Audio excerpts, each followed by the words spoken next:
উঠে নিয়ে যাকে মিছিল করে। তো আমি মনে করি 30 জন নারী যদি আমরা প্রপারলি ইউজ করি, এর মানে 30টা ইনস্টিটিউশনকে আমরা অ্যাকোমোডেট করছি বাংলাদেশ পার্লামেন্টে, যারা মানুষের অধিকারের কথা বলবে। শুনেন, আপনার ডিফারেন্ট জিনিস করতে হবে না, আপনি সরকারকে আমি বলবো আপনি ডিফারেন্ট ওয়েতে করেন।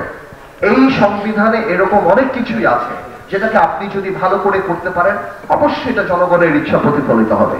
তো আমি মনে করি এই যে কোটা যদি দিতেই হয় গার্মেন্টসের কোটা দেন, কোটা যদি দিতেই হয় প্রবাসী কোটা দেন, কোটা যদি দিতেই হয় নারীদের কোটা দেন, যাতে এই নারীদের কোটা দিয়ে সাধারণ নারীরাও মনে করবে that we are being represented at the parliament। আমি মনে করি এটা অনেক। আরেকটা জিনিস নিয়ে আমার কথা বলতে হবে, এই জিনিসটা অত্যন্ত ইম্পর্টেন্ট। আমি লক্ষ্য করছি আপনারা এটা আবার চিন্তা করেন না যে পার্থ ভাই আপনি সোশ্যালিজম স্টাইলে যাচ্ছেন বা এটা। আমি আসলে চিন্তা চেতনায় অত্যন্ত গণতান্ত্রিক, পুঁজিবাদী আমার ভালো লাগে, খারাপ পছন্দ না, কিন্তু যেখানে আমি ঠকি সেখানে আমি সমাজতন্ত্রের জন্য একটু আমার দরকার। এই যে বড় বড় কোম্পানি, গ্রামীণ ফোন, এই ফোন সেই ফোন, এরা যে প্রতি বছর 12,000 15,000 কোটি টাকা আমার দেশ থেকে নিয়ে যায়, প্রফিট করে নিয়ে যায়, কই এরা তো একটা হাসপাতাল বাংলাদেশে করে না। এখন সময় আসছে দেশের পক্ষে দাঁড়ানো। আপনি ইনকাম ট্যাক্স দেবেন, আপনি অ্যাডভার্টাইজমেন্ট বানান আমার আবেগকে দিয়ে।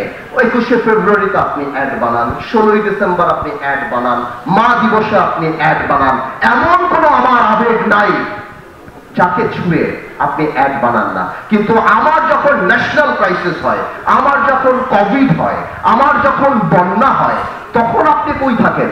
আমি তো আপনাকে দেখি না। আমি পরিষ্কার করে বলে দিতে চাই, আধুনিক ইস্ট ইন্ডিয়া কোম্পানি আমরা বাংলাদেশে চাই না।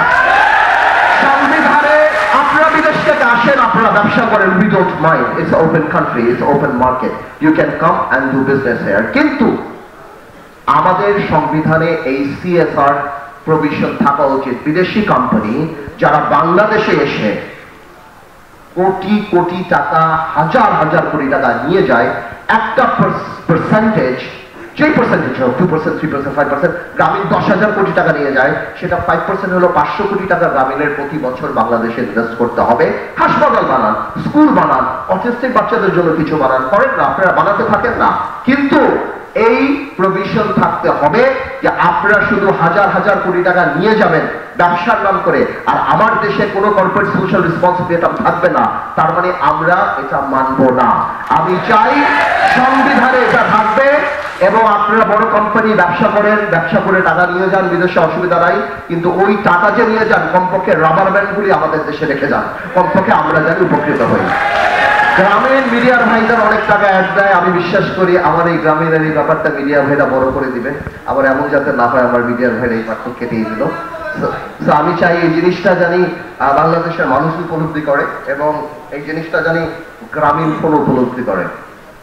শুধু গ্রামীণ বলে ঠিক হবে না, আরো কোম্পানি আছে, BTC আছে, আরো অনেকে আছে। গ্রামীণ কিন্তু অনেক বড় কোম্পানি, আমি সেই ব্যাপারে কথা বললাম।